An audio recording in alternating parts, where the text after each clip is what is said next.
1996 সাল, রাজা হিন্দুস্তানি, 100 কোটি, 9টা অ্যাওয়ার্ড, করিশ্মা কাপুর, ন্যাশনাল ক্রাশ। কিন্তু জানো, এই ফিল্ম অফার প্রথম 3জন পেয়েছিল, কিন্তু এই 3জনেই না করে দিয়েছিল। তারপরে তারা সারা জীবন আফসোস করেছে। তারা কে, চলো বলি। প্রথম অফার গিয়েছিল জুহি চাওলার কাছে। তিনি আমিরের সাথে খুব হিট, সবাই আমরা জানি। কিন্তু জুহি না বলে দিয়েছিল। কেন না, 5 মিনিটের কিসের সিন ছিল। জুহি বলল, আমি ফ্যামিলি ইমেজ ভাঙব না। তখন ইয়েস বস ইস করেছিল, ডেট ছিল না। ফিল্ম রিলিজের পর জুহি বলেছিল, রাজা হিন্দুস্তানি দেখে আমি 2 দিন ঘুমোইনি। এটা আমার কেরিয়ারের সবচেয়ে বড় ভুল ছিল, কারণ এই একটা ফিল্ম জুহিকে ফিল্মফেয়ার বেস্ট অ্যাক্ট্রেস দিতে পারত। পেল করিশ্মা কাপুর। দ্বিতীয় অফার গিয়েছিল কাজল মুখার্জির কাছে। তখন দিলওয়ালে দুলহানিয়া লে যায়েঙ্গে করে কাজল কুইন, ধর্মেশ ধরন নিজে গিয়েছিলেন কাজলের বাড়ি। কাজল না বলল। কেন? কারণ এটা খুব ট্র্যাজিক, আমি কমেডি করব। আর তারপর গুপ্ত প্যার হোনা হি থা সাইন করেছে।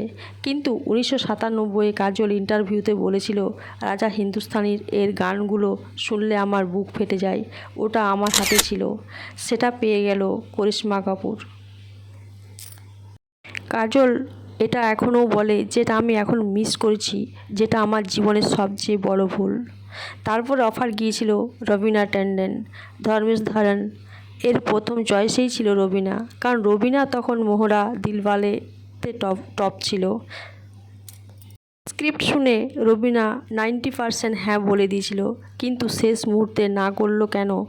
কারণ রবিনার বয়ফ্রেন্ড অক্ষয় বলেছিল, এই ফিল্মে হিরোকে বেশি ইম্পর্টেন্স দেওয়া হবে আর নায়িকা সাইডে থাকবে।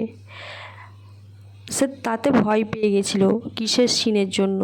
ফিল্ম হিট হওয়ার পর রবিনা কাঁদছিল, ক্লোজ ফ্রেন্ডকে বলেছিল, আমার জীবনের সবচেয়ে বড় ভুল, কারণ ওই ফিল্ম রবিনাকে সিরিয়াস অ্যাক্ট্রেস বানাতে পারত, কিন্তু সে সেক্সি গার্ল হিসেবে থেকে গেল। এই 3জন না করার পর হাতে আর সময় ছিল না। ডিরেক্টরের হাতে মাত্র 1 সপ্তাহ সময় ছিল। তখন অ্যাসিস্ট্যান্ট বলল করিশ্মা কাপুরকে ট্রাই করতে। করিশ্মা তখন দিল তো পাগল হয়ে করছিল, ডেট ছিল না, কিন্তু সে স্ক্রিপ্ট শুনে বলল, আমি ডেট বের করব, এটা আমি করবই, বাকিটা ইতিহাস। 100 কোটি ফিল্মফেয়ার। করিশ্মা বলেছিল, এটা আমার জীবনের বেস্ট ডিসিশন। তাই বলি, জুহি ইমেজ বাঁচাতে গিয়ে হিট হারালো, কাজল কমেডি বেছে নিয়ে অ্যাওয়ার্ড হারালো, আর রবিনা বয়ফ্রেন্ডের কথা শুনে কেরিয়ার হারালো, আর করিশ্মা কাপুর রিস্ক নিয়ে কুইন হয়ে গেল। বলিউডের একটা হাঁ আর একটা না মানুষের সারা জীবন বদলে দেয়। তোমার মতে এই 3জনের মধ্যে কার আফসোস সবচেয়ে বেশি? কমেন্টে লেখো আর ভিডিওটা শেয়ার করো। তাই বলি, জুহি ইমেজ বাঁচাতে গিয়ে হিট হারালো, কাজল কমেডি বেছে নিয়ে অ্যাওয়ার্ড হারালো, আর রবিনা বয়ফ্রেন্ডের কথা শুনে কেরিয়ার হারালো, আর করিশ্মা কাপুর রিস্ক নিয়ে কুইন হয়ে গেল। বলিউডের একটা হাঁ আর একটা না মানুষের সারা জীবন বদলে দেয়। তোমার মতে এই 3জনের মধ্যে কার আফসোস সবচেয়ে বেশি? কমেন্টে লেখো আর ভিডিওটা শেয়ার করো।